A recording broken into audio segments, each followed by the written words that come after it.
she realizes that to get closer to her goal, she's going to have to go above and beyond. One, because she's a human and they don't even want her working there.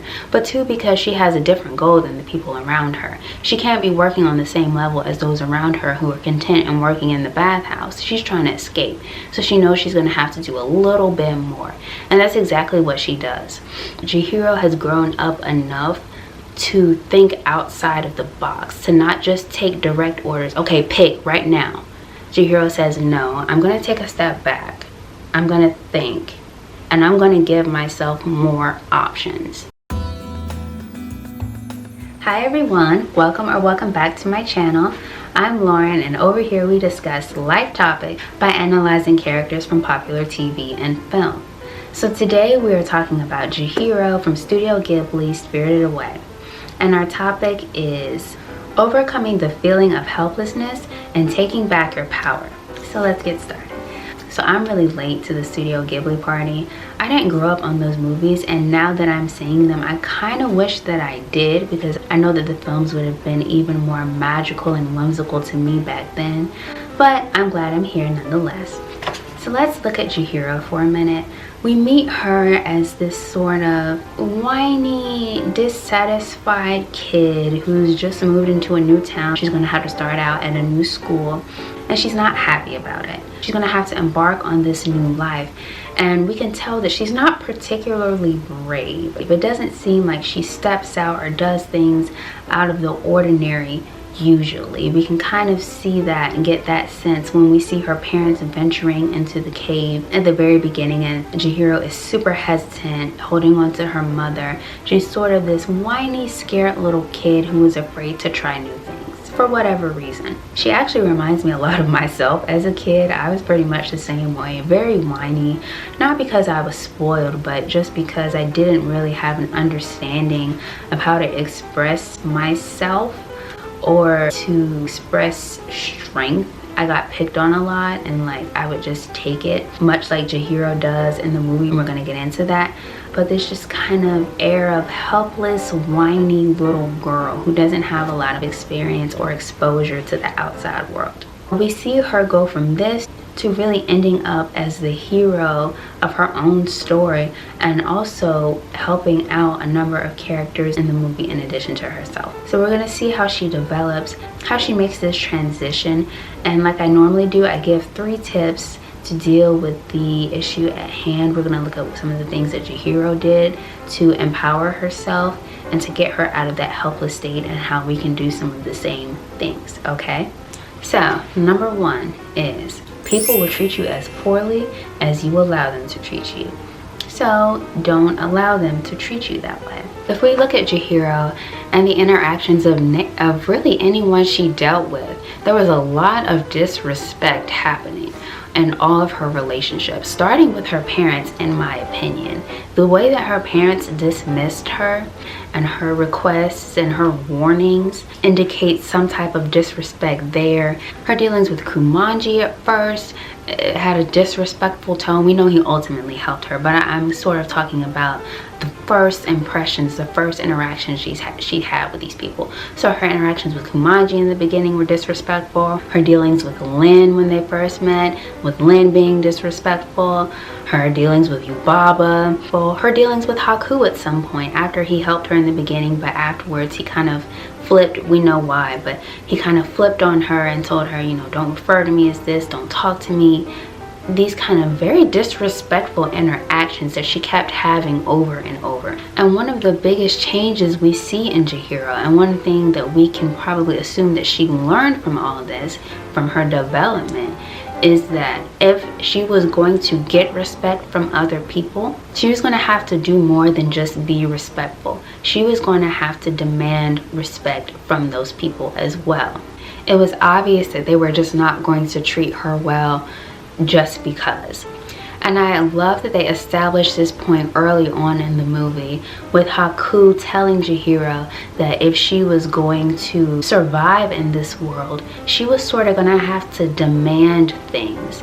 She was going to have to go to Kumanji and Yubaba and put her foot down about getting a job, essentially setting the stage that if you're going to get anywhere in this world, you're going to have to put your foot down about it. You're going to have to be determined, and you're going to have to demand respect, because the way that people move around here, you're a human, you're not special, we don't really prefer your kind around here, so you're really going to have to make your presence known in terms of what you want and moving towards your goals.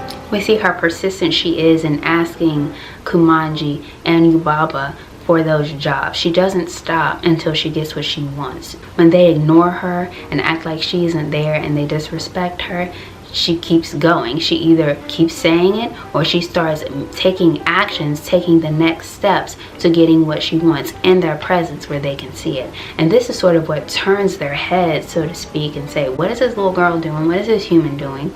She's making it happen for herself, and she's not allowing anyone to discourage her, to disrespect her, to down talk her, or to make her feel as though she's inadequate or she can't do what she knows she needs to do. And this is the same approach we have to take when taking back our power. A lot of times when people feel helpless, it can be for a number of reasons, but a lot of times it's exacerbated when people don't pay them attention, and when people aren't paying them respect, or people are treating them a certain way, maybe not acknowledging them, ignoring them, and it makes you feel so small and so inadequate and invisible. So when you assert yourself, when you stand there and you say, I'm not going to be disrespected, I'm not going to be ignored, I'm not going to be overlooked, I'm going to keep going. Not that I need your acknowledgement in that way that I'm looking for approval, but I'm going to keep going, and you're going to know that I was here because I made that much of an impact, that much of an impression. And that's what Chihiro does throughout the movie. She keeps impressing everyone she's around. They keep having to turn their head and look and say, is that Chihiro? Is that Chihiro? Is that human girl? She did that?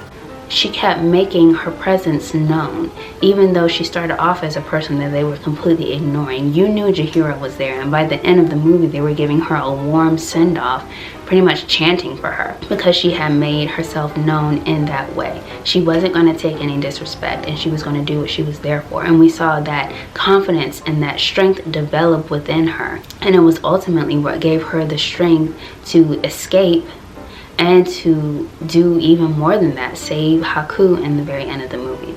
So never let anyone disrespect you. And I don't mean that in a violent way, like you have to get violent. I mean, if that's you, I won't stop you, but I don't even necessarily mean in a violent way. I mean, establish your presence, make your wants and desires known so that you cannot be ignored. And being acknowledged and perceived in itself is power. So number 2 is to go above and beyond to get the things that you really want, because it's probably required. Now, in the beginning, Chihiro's main goal is to escape this place with her parents. And in order to do this, we know that she has to work in the bathhouse so that she won't be attacked by Yubaba or any of the other patrons. She's working there until she can kind of figure out a plan, or until Haku can figure out a plan for them to be released. So she knows in order to reach her goals, she's going to have to work super duper hard. They tell her this in the beginning. So Chihiro takes this to heart. She realizes that to get closer to her goal, she's going to have to go above and beyond. 1, because she's a human and they don't even want her working there. But 2, because she has a different goal than the people around her. She can't be working on the same level as those around her who are content and working in the bathhouse. She's trying to escape. So she knows she's going to have to do a little bit more. And that's exactly what she does. She works super hard in the bathhouse. She finds, I don't know how to explain the scene, but I think y'all know what I'm talking about, like the big trash monster, and she finds the little thing in it and does whatever she needs to do, and no one else saw it or was willing to do it or whatever, but she does it. She's acknowledged by Yubaba herself for doing that. This is what sets Chihiro apart and propels her forward to achieving her goals. And we can do the same thing. When you have something that you really want and you realize you might look around and you might see that maybe you're not the preference, maybe you're not the one that people want to hire or that people want to put on a pedestal, or whatever it is, you're not the one that they want to give the power to, like Chihiro. You have 2 options at that point. You can either settle for that treatment and just work in the bathhouse for the rest of your life, or you can start raising the bar for yourself and taking risks to ensure that you get yourself closer to where it is that you actually want to be. Risks are important, not in just like the thing that you're actually going for, the thing that you're taking a risk for, but taking risks is important, and even raising your self-esteem and your confidence and your ability to make decisions, trusting yourself. The more risks you take, the more you can realize, you can look at it and it's almost like an out-of-body experience. Like, hey, I did that. I took a chance. Whether or not it worked out for me, I did that, and the world didn't end. I'm still living. I'm still intact. I can do this in the future. And you sort of become your own encouragement. You rev yourself on because you finally realize that you can do that for yourself. Chihiro takes several risks throughout the movie, but I would say the biggest risk she takes is in attempting to rescue Haku, venturing out to try and do this. Now, remember, her main goal, or her original goal, was to just escape from this place with her parents, but she added some stuff on. She took a major risk to try and save Haku. She went above and beyond to do this, and she found herself coming out successful. She literally empowered herself to do this, and essentially that's what taking risks does. It powers you up, and it takes you out of a place where you don't feel like you have any choices or that you're helpless. And finally, number 3 is to give yourself your best chance, and you do this by providing yourself with the most options. Looking at Chihiro in the beginning of the movie, we see that she's a completely dependent person. Now, she's a child, but let's just look at her as a character, period, not looking at her age. She's completely dependent. She's dependent on her parents to make decisions for her, and when she gets to the bathhouse, she's completely dependent on Haku to tell her what to do, how to do it, how to escape, how should she be acting, who she should talk to. She's dependent on Lynn. I keep wanting to call Lynn Meg because she plays Meg in Hercules, and every time I hear her, all I can think is Meg. But she keeps, so if I call her Lynn Meg, you know I'm talking about Lynn. What was my point? She's completely dependent on Lynn to tell her what to do and how to do it and how to move throughout the bathhouse. But as the movie continues, we see her becoming more and more independent and giving herself more options. She decides that, again, going back to rescuing Haku and doing that exactly how she wants to do that. She starts making her own options. It's not just she's taking instructions from someone else. She's looking around and saying, okay, that is an option. Whatever you just said, okay, I'll consider that. But I'm also going to look around, see what I can deduce, see what I can think up, and I'm going to make that an option as well. And I'm going to think about this, and I'm going to make that an option as well. And I'm going to look out at all these options, and I'm going to give myself my best chance. And in this process, she becomes a wiser person. She becomes a more powerful person because she has realized that she doesn't only have to rely on someone else to give her power, but she can empower herself and give herself options. If we think about that last scene right before Chihiro is released from the bathhouse, where Yubaba gives her one last task, if she can choose her parents out of the pigs that she provides for her, then she will allow them to leave with her. Now, of course, it's a trick question, but I got from that Chihiro has grown up enough to think outside of the box, to not just take direct orders. Okay, pick right now. Chihiro says, no, I'm going to take a step back. I'm going to think, and I'm going to give myself more options. And she ultimately says, my parents are not among these pigs. She chose an option that wasn't even on the list. She chose an option she made up. And that is ultimately what made her successful in this movie. She started choosing things that were best for her that she had made up. And that's how life is a lot of times. It's okay to think in the box if you just don't know any better and you need some help, that's fine. But once you come to a place where you want to feel empowered, you're going to have to start thinking outside of the box. You're going to have to start giving yourself options that are not there, because you have to understand that other people have other reasons they're asking you to do or telling you to do the things that they're telling you to do. It's not necessarily in your best interest. So if you want your best interest to be met, then you have to start giving yourself your best chance. You have to start scribbling in answers since there aren't even there, and then make the best choice for you. If any of you guys have had a friend that you're really close with and they're going through something, they have a problem, they're telling you about it, you know this situation where they feel like they're trapped. You can hear them talking and it's like they're talking in circles. You can tell they're in a box in terms of their thinking. They're doing the same thing over and over, and you're just sitting there outside the box like, okay sis, I have like 8 different things that you could do. I don't know why you're so stuck on this one thing right here. Open your eyes. And you try to explain this to your friend, but they're just not getting it.